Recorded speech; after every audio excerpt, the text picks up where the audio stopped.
кинорежиссер. И сегодня у нас в гостях Рустем Сулейманов, скрипач, дирижер, публицист, в прошлом руководитель театра оперы и балета. Здравствуйте, Рустем. Добрый день. Здравствуйте. Неделя у нас прошла интересно. И сегодня мы в нашем таком предпраздничном выпуске обсудим, на самом деле, две очень важные темы. Они касаются двух таких фундаментальных сфер. Это сферы культуры и сферы медицины. Сегодня давайте начнем с культуры и искусства и, наверное, обратим свое внимание на тот пост, который стал резонансным, тот пост, который стал основой для публикации традиционных средств массовой информации. Это про выступление так называемого сводного детского хора. Рустем, расскажите нам, пожалуйста, в чем была суть, что это было за выступление и как вы отреагировали на эту новость? Ну, дело в том, что надо сказать про этот сводный хор.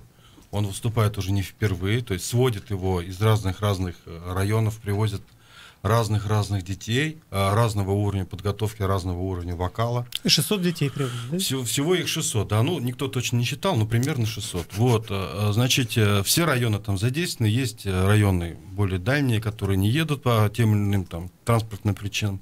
Но в целом, как бы, такая прекрасная идея. Идея эта была создана Валерием Абисаловичем Гергиевым, когда вот эти сочинские олимпиады, вы знаете прекрасно, вот, и где вот под стенами, под идеей, значит, вот, Гергиева и Мариинского театра, значит, вот была сформирована такая огромный детский хор, который, значит, представлял разные регионы Российской Федерации. Вот. И по образу, по подобию, значит, Амина Евгеньевна здесь, значит, как раз после этой Сочинской олимпиады решила тоже бомбануть. Да, и она, да, это министр культуры нашей республики пока еще. И вот, значит, вот она собрала такой сводный хор из наших детей из разных районов. Вот. Ну, прекрасная идея. Идея прекрасная, но дело в том, что... А реализация? Да, для того, чтобы заниматься этими детьми, нужны совершенно четкие определенные проблемы. Да, допустим, если вы проводите open air, то вы должны поставить определенное количество, извиняюсь, биотуалетов, да, или там определенное количество полицейских там на каждый квадратный метр. Что произошло с детьми? Да, ничего с ними не произошло, просто их вызвали раньше. Ну, как обычно, у нас перестраховывается начальство, и их просто вызвали намного раньше, и... Намного раньше визита официальных лиц, которые... Да, так официальных лиц-то и не было, собственно. То есть весь этот пшик, он остался пшиком, потому Давайте что... я для наших слушателей поясню. Ждали в Рио главы, ждали тех людей, которые придут с ними. Все это ждали 600 или сколько там, если мы точно не можем сказать, детей. Их родители начали возмущаться тому, что дети голодные, что это за такое, когда собирают детей, не готовят всячески этот визит. Был ли согласован визит там Хабирова на это мероприятие, тоже непонятно. И вы в своем посте как раз и говорите о том, что это хорошая идея с плохой реализацией, и эта плохая реализация связана с чем? С организаторами, с людьми, которые отвечают за эти действия и сейчас пытаются умыть руки и всячески игнорируют поставленные вопросы и всячески игнорируют продолжение этого обсуждения. Они думают, что это мы с вами дуем на костер, действительно, может быть, и так оно и есть. Но дело в том, что когда детей ты берешь на контроль, и, получается, в дневное время родитель тебе его доверяет, этого своего ребенка, то ты должен за него нести, я как педагог знаю это, и особенно это касается несовершеннолетних детей, вот, и то ты берешь полностью весь спектр вот этих вопросов, которые связаны с этими детьми. Обеспечение безопасности, просто, первое, второе, конечно, еда. Они возмущались, что дети были голодные. Ну. Но Министерство культуры сделало пост, что был там перекус, печенье и сок в 17:00, а детей ждали к 15:00. И это вроде как сами взрослые привезли их рано. Дети готовы. Я вот дирижер симфонический, я вам скажу, что дети петь готовы всегда. Проблем нет, потому что на местах у них есть маленькие мелкие хормейстеры, которые с ними это учат. Этот материал, и, кстати, сам концерт был не дурной, потому что пели хорошо. Другой вопрос, какая была повестка, что там... То есть концерт не начинали, пока не собрались все гости, я так понимаю? Естественно, конечно, всегда так бывает, они ждут. Так Хабиров-то приехал? Нет, конечно, он же, уже написали же, уже выяснили вопрос, что, оказывается, знали давно, что он уедет на лесной форум, и проблем тут не было, то есть Просто у них момент несогласованности. То есть Абдрафиков не поставил в график, Ивлеева на Ивлееве нет? В Минкульте всегда этот процесс происходит. Они всегда с опозданием и с надеждой ставят какие-то свои мероприятия и ждут. Это у нас постоянно происходит. Мы также каждый год ждали, там, каждый месяц ждали, когда Рустем Закич Хамитов придет, а он ни разу не пришел. Вот в связи с этим была... приходит... Он вместо него приходит, допустим, Рустем, системный вопрос. Вот да. Потому что на прошлой неделе было такое мероприятие в Конгресс-холле, корпорация МСП проводила стратегическую сессию. Я на ней присутствовала, и ведь то же самое было 2,5 часа, 3 с лишним часа люди ждали Хабирова, который был в другой комнате и разговаривал с другими людьми, а весь полный зал, как бы зал заседаний, его ждал. Это что, путинская манера приходить через нормально. 2 часа? Нет, на самом деле это нормально. Нормально. То есть, когда начало мероприятия анонсировано в 4, вступительное слово в Рио региона анонсировано в 4, а приходит он 6:30 нормально. Я думаю, что да. Я помню просто ситуацию, когда, скажем, Мариинский театр анонсирует начало спектакля в 7 часов, а он начинается в 9 какой-нибудь. Там Вагнер, там, знаете, «Кольцо Нибелунгов» и так далее. Это, я думаю, что это нормально. Просто нужно этот вопрос с секретариатом всегда согласовывать. Вот здесь вот вышел косяк. И второй косяк существенный. То, что все-таки детей тебе отдают, ты должен, конечно, ими заниматься полностью. И самое главное, они были не накормлены. Это нетрудно их покормить. Я же писал там, что... Вы знаете прекрасно, там рядом столовая авиационного университета, прямо с торца. Там вот прямо через это здание Кировской администрации. С этой стороны у них своя столовая, внизу в институте есть столовая, там есть школа десятилетка, там есть столовая. То есть проблем с детским питанием... Ну вот Михаил изучал комментарии, вот Минкульт как отреагировал на это? Ну, Минкульт считает, что перекус был организован в 17 часов печеньками и соком, и, соответственно, с 15 часов ждали детей, они приехали раньше, а распустили детей в 20:00. То есть, если даже бы дети приехали просто в 15 часов, то как-то они должны были дожить там 2 часа до печенек, да, еще но от печенек 3 часа вместе с концертом, и потом они должны куда-то ехать тоже без кормления. Это как-то странно. Власти не понимают, что наступило новое время. Они не понимают, что сейчас придется отвечать за все. Если раньше, допустим, можно было собрать детей, держать там целый день, и ничего бы тебе за это не было, то сейчас им придется отвечать. А сейчас будет? Я думаю, что будет, конечно, потому что я в курсе, что разборки идут. Я не случайно написал про то, что Амина Евнина закрывается там своими роялями или крышкой, потому что это будет все время теперь. И на эти процессы будут реагировать, потому что люди знают. Если раньше информационное поле было закрытым, то сейчас оно хоть и закрыто, но у нас есть доступ к этой информации. Мы можем ее оттуда вынуть. Как бы они там наших людей в Минкульте в самом не увольняли, что происходит повсеместно, в любом случае мы будем получать это. Почему увольняют? Ну как почему? Потому что если человек начинает мыслить здраво, мыслить свободно, или, допустим, не очень нравится сотруднику, как работает Амина Евнина, допустим, да, то этот вот сотрудника там сразу избавляется. А сейчас практически здание полупустое, потому что очень много сотрудников оттуда ушло. Вы знаете, вначале уволили Валентину Владимировну Латыпову, хотя человек совершенно профессиональный, и вы знаете, она абсолютно такой настоящий технолог вот это в нашей отрасли, и конечно, человек очень, ну, в смысле, образованный в этом смысле, и профессиональный. И, конечно же, такой человек нужен Минкульту, но именно от него избавляется Минкульт. То есть вы считаете, что вот много таких данная организация как раз причина того, что некому, в общем-то, сейчас организовывать подобные крупные мероприятия? Вы думаете, она позволила бы такие вещи? Или другой там есть замминистра? Мы сегодня, наверное, без фамилии будем, да? Но там есть люди, которые умеют это делать. Там есть прекрасные Причем критики, давайте там с есть прекрасные просто литераторы. Интересно, кто сейчас просто может... Минкульт сейчас все это теряет, и оттуда Но люди ведь вы же в своем посте и написали о том, что это была, сейчас боюсь цитаты ошибиться, но такая последняя попытка привлечь к себе там позитивное внимание. Конечно, да. Вот, в связи но дело с в том, чем что, так? посмотрите, да, у нас пошел такой тренд на открытость, да, тренд на то, что должны создаваться у них там аккаунты свои, да, то есть они должны писаться, все это должно анализироваться. В принципе, Минкульт раньше, не только Минкульт, но вообще вот наша среда, наша большая очень концертная среда, она достаточно открыта, потому что мы все время занимаемся рекламой, да, нужно провести какой-то концерт, мы вынуждены идти на порталы, мы вынуждены их создавать. Вот как они создали сайт «Культурный мир Башкортостана», он сейчас не работает. Уже не работает? Да, это главный рупор Министерства культуры. В девочки, в нефтяники, которые работают на этом портале, ходят из кабинета в кабинет, их выгоняют везде, потому Так что у ведь них не это осталось. был тот самый агрегатор культурных новостей Правильно. и событий, который Да, должен это- был Это прекрасный транслировать. инструмент, который должен работать, но мне он не нужен. И там не нужен этот руководитель, они уволили этого руководителя. Сейчас они выгнали, значит, из нефтяника этих девчонок. По-моему, они перешли на другой этаж.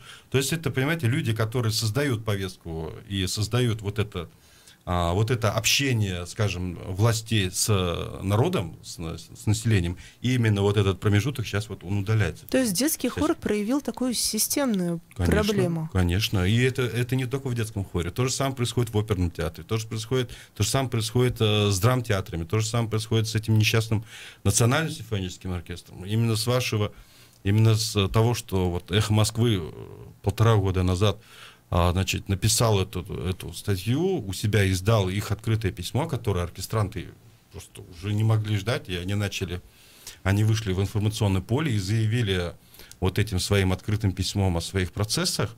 Вот с этого и начался этот процесс открытости. Что Да. мы ждем? К чему это может привести, если вот так кратко, то, что вы видите? И там еще была у вас тема Сибайской филармонии. С Сибайбом будем отдельно разговаривать. Я очень надеюсь, что вы пригласите, потому что там есть что обсуждать. Чего мы ждем? Мы ждем результатов, мы ждем обновления. А чем вы сейчас занимаетесь? Вот после Я даю концерты, у меня электронный состав. электронный состав. Да, я, пользуясь случаем, 22 марта хочу пригласить как раз на презентацию электросимфонического оркестра «Фриссон» он называется. Мы уже даем концерты много. Минкульт поддерживает вас? Нет, он мешает и активно ставит палки в колеса, увеличивает там аренду, там, закрывает залы. Вот, к сожалению, я теперь не могу выступать опять в Башгосфилармонии, потому что 2 концерта моих в марте и апреле опять отменились. Вот, причем напарником моим должен был выступать Сергей Дукачев, то есть лучший пианист, ну, может быть, не только Уфы, ну, вообще страны, наверное. Вот, но почему-то не дают, и все время вот эти процессы есть, и мы должны об этом говорить. А есть что-то хорошее, что происходит в сфере культуры, в сфере искусства? Ну, вот Есть хорошее, да. Есть пару приличных концертов, идут какие-то все-таки процессы есть приятные там. Допустим, покупки инструментов есть, там кто-то остался жив, это тоже хорошо. Да. Давайте узнаем, кто же остался жив в нашей другой теме, и перейдем к вопросу медобслуживания. Павел Степанов, который выйдет с нами на связь по телефону, расскажет нам о том посте, который стал резонансным на этой неделе. Этот пост был посвящен бесплатному льготному обеспечению жизненно необходимыми лекарствами. Оказалось, что отец Павла, который страдает диабетом, эти лекарства должен был и вынужден был в течение многих лет покупать сам. Там от 1000 до 1500 стоимость была этого лекарства, но сейчас мы, собственно, у Павла спросим, что сподвигло его написать этот пост и что там за история с госзакупками. Павел, приветствую. Приветствую. Расскажи, пожалуйста, что произошло и как ты узнал, что папа, оказывается, не получает, а покупает все сам? Да на самом деле, как это все произошло? Мне позвонила мама, говорит, так и так. Папа снова пошел в поликлинику, за лекарствами ему опять отказали. Я, говорит, психанула, позвонила в это министерство, которое обеспечивает лекарствами как бы, больных и нуждающихся. Но там, говорит, я в 2 раза в день, по 3, по 4 раза в день звонила на протяжении 2 дней. Трубку Никто не брали? никогда не брал трубку. Она решила позвонить в приемную Хабирова в общественную. Вот, там взяла девушка трубку, мама объяснила их ситуацию. И в итоге напрямую уже через общественную приемную соединили напрямую с министерством. И там девушка сказала, что, ну, а что вы хотели? Надо идти не к врачу, а к заведующему, к главному врачу. Идите, лекарства должны быть. Мы все отгружаем, отпускаем и так далее. Ну, в итоге отец пошел на следующий день, ему сказали, ну, лекарств нет. Вот поэтому мне мама как позвонила, так нет? вот, Они ведь жизненно необходимы. Что значит нет? Сказать для человека... ты понимаешь, там какая ситуация? Многие ходят, даже вот у меня в комментариях почитать, да, и там под ссылками там, в новостях, которые были, да, это размещали, согласно моего поста, там, медиа в корсете, разместил его там, у них тоже под комментариями, то, что люди приходят и лежат, нет, и все. Ну, то есть системная проблема в том, что люди ходят, обращаются, говорят, лекарств нет, и дальше как бы вопрос закрывается, Ну, да? это не система, может, это единичное. Мы же как бы не знаем, как это все устроено, потому что я общался там с людьми, которые в этой системе, там, говорят, так все настолько сложно, там вот это вот закупки проводят, потом... Паш, какая поставщики была там реакция подводят. после твоего поста? Вот ты опубликовал, Володя перепостил. Ну, я 51 опубликовал лайк уже... собрал этот пост, и множество комментариев, там, по-моему, больше 70, Ну, да? да, 50 лайков, если честно, не смотрю. Вот. Ну, реакция последовала молниеносно, то есть пресс-служба Минздрава уже прямо Отписалась утром, там в комментариях. да, отписалась, что дайте личные данные папы, там, фамилия, имя, отчество и так далее. Я ей написал в личку, она все, сейчас узнаем все это. И буквально через, наверное, минут 40 мне звонит мама, говорит, только что позвонили с поликлиники, сказали, что, оказывается, лекарство Нашли. папа будет получать там через дневной стационар. Вот. То есть вы не знали, что Немного. надо обращаться в дневной стационар, это прозвучало как новый ход, да, который можно Нет, использовать? не то, что не знали, а как бы, ну, идите в дневной стационар, там будет лекарство. А, кстати, в дневном стационаре там, по-моему, ну, их тоже нет. Так подожди, в итоге папе лекарства дали? Или он все-таки их купил опять за свои деньги? Ну, он уже купил, как бы, ну, понятно, что он пойдет уже там в стационар, он, как бы, у меня папа пенсионер и работает, и ему, как бы, ну, каждый день не походишь в поликлинику. Это не такой пенсионер, который оббивает каждый день пороги или сидит там на протяжении целого дня и ведет светские беседы. Ну, смотри, но ведь ключевое там в твоем посте было то, что эти лекарства закупаются. И на Да, сайте в том-то и дело. госзакупок... 120 мне миллионов интересно тратит стало. республика, вы написали, посчитали. 106 Ну, тысяч примерно, диабетиков это в республике. абсолютно грубо. Я взял просто вот то, что у меня вылезло в моей программе, там, по госзакупкам, по ключевым словам. То есть вот на эту сумму там были закуплены, ну, плюс-минус, может, там, 20. Это мы говорим именно о дибетоне и метформине, то, что вот для диабетиков, а у Да, нас их ну, в одно республике лекарство 106 на тысяч. 120 и примерно второе тоже на эту же сумму. И, ну, я так посчитал, я примерно зашел, там, количество пачек, сколько там Мгм. в Может этих прийтись на одного указано человека. в документации, да. То есть там, ну, тысячами эти пачки закупают. Ну, в итоге вот такая вот ситуация. Мы посчитали, что должно приходиться где-то по 9 пачек на человека, вот на все эти 106 тысяч диабетиков. Примерно так, да. Если вот всем выдавать, да, 106 тысяч у нас, как там, я вот читал официальная статистика. Мгм. То есть здесь людей, ключевой которые вопрос, вот, болеют, который я как для себя вижу, то есть это ведь это жизнь людей. То есть невозможно не дать эти лекарства, а если у человека, там, не дай бог, денег нет, да? Вот ладно, отец Ну, может там пойти и купить. Да, ну то есть в основном, наверное, я так думаю, что обращаются туда малоимущие граждане, пенсионеры и так далее, ну, у которых там нет возможности покупать. Раньше у меня как бы родители плевали на все это, когда там еще папа там зарабатывал больше, пенсия была какая-то. Сейчас как бы затраты растут, вывоз мусора, ЖКХ и так далее. То есть, Паш, как считаешь, что нужно решили, делать вот в этой сфере? Я, наверное, скоро узнаю, как эта вся система работает, как это вообще, откуда, как распределяется, кто за это как бы отвечает. Вот. Ну, наверное, в ближайшее время я это как бы Угу. Спасибо большое, что вышел на связь. Вот предлагаю вот этот момент обсудить. Смотрите, вот эта неотлаженность, вот ввиду, Рустам тоже в курс дела, лекарства, которые должны были предоставляться для диабетиков, в итоге не были предоставлены, пришлось закупать за свои деньги. И вот вроде бы у нас две разные сферы. Культура и медицина. Каждый день, наверное, вот сегодня первый выпуск, когда мы не обсуждаем себя, хотя есть что обсудить. Превышение ПДК в 53, почти 54 раза было это. Я не знаю, как там живут люди. И, ну, интересно посмотреть тоже, какая будет на все это реакция. Тема вышла на международный, на федеральный уровень несколько раз с разных сторон, в разных СМИ. Навальный об этом сделал свое видео. К вопросу о том, что да, у нас есть доступ к коммуникации, да, мы сейчас с вами обсуждаем, да, нам могут позвонить по номеру 8-927-304-1051 в прямой эфир, где мы обо всем этом говорим. Но что происходит после того, как мы обозначили? Ничего. Ну, подождите, реагирует пресс-служба, реагирует Министерство культуры, что-то пишет. Нет, их в только постах. раздражает это все. Их только раздражает. Они считают, что мы все клоуны. а они занимаются серьезными вещами. Может и быть, мы им тролли? мешаем работать. Мы им мешаем работать. Мгм. Ну, мы клоуны, вот мы музыканты, скоморохи для них.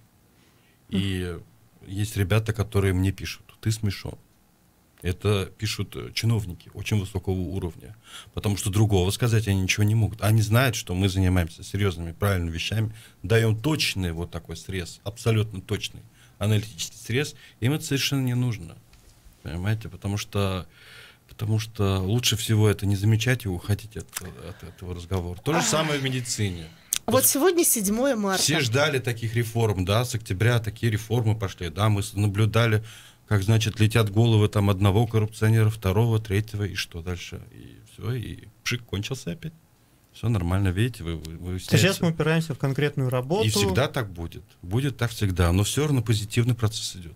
Вы не понимаете, у нас сейчас идет вот этот, идет сейчас очень сильный вот конфликт двух вот этих мощных пластов, когда старая модель, скажем... Поменяется на новую? Конечно. А Именно новая сейчас ли это это модель? Новая, конечно, новая. Ну, мы так, по крайней мере, не жили.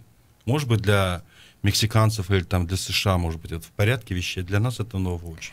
А давайте поговорим про хорошую тему Давайте. в преддверии 8 марта. Да-да-да. Женщины — это наша радость. Так вот, хорошая тема. ГИБДД наша, уфимская, сделала ролик. Но они сделали перепост этого ролика. Перепост этого ролика, Всё-таки. да. И собственно, сделали точно. такую подводку. Михаил, какую подводку они сделали? Они назвали этот ролик, который перепостили у Смехвра Трест, такое есть сообщество, назвали его «День без женщин». То есть там движущиеся машинки, которые не сшибаются, ну это такая На зацикленная... нерегулируемом перекрестке никто не попадает в аварии, все прекрасно Да. друг друга понимают. Все и это едут. опубликовали ВКонтакте. Это увидело... ВКонтакте же мы можем увидеть, сколько человек там, почти Да. 2000 человек. Из них набрало 76 лайков, то есть кто-то все-таки лайкнул эту тему, и 18 репостов.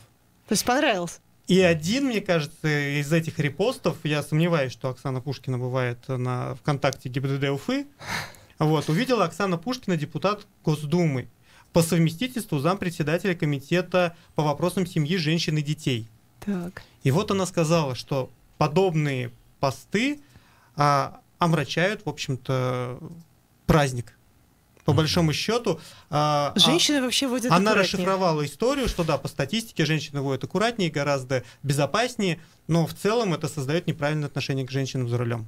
А вот сегодня в регионах России вышел большой материал о том, что следующим президентом России будет женщина. С большой там ретроспективой, какая была роль женщины на протяжении всего периода развития нашей страны. Рустам, вот как вот вы считаете? Кстати, 8 числа в облаках будет интересное мероприятие про феминизм. Весь день будет посвящен феминизму. Где вот эта вот грань, где вот роль женщины в Между меняющемся мире? феминизмом и женщиной. Где грань?